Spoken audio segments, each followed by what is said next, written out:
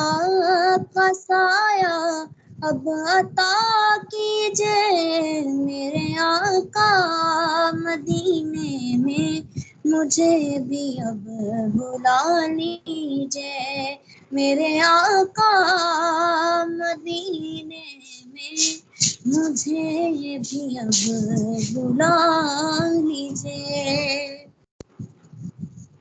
جزاک اللہ۔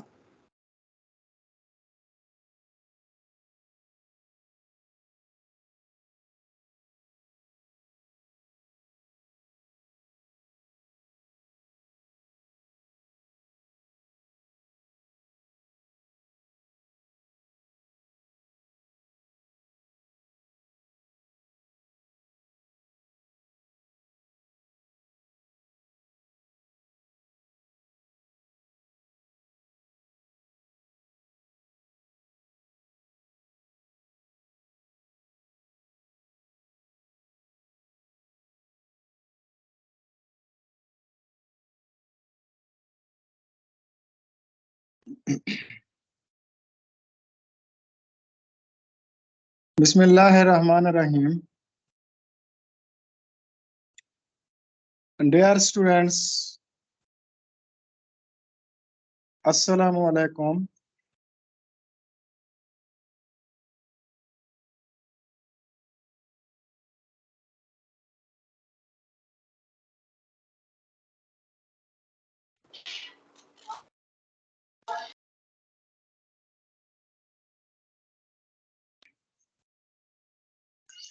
جی مس نگینہ صاحبہ، میری آواز آپ تک پہنچ رہی ہے؟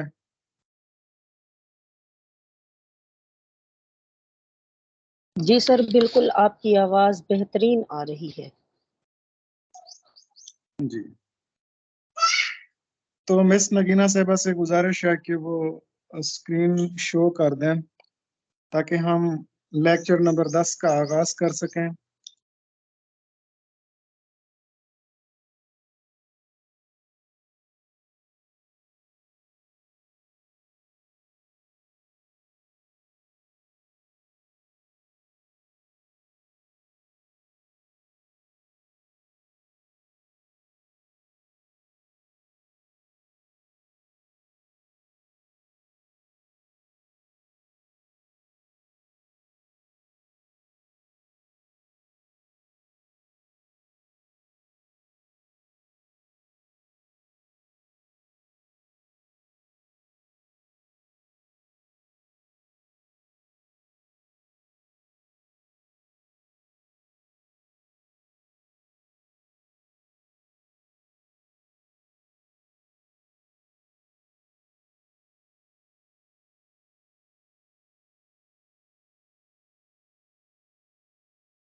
کیا ہوا ہے؟ خاموشی کچھ آ گئی، آواز تو نہیں آ رہی۔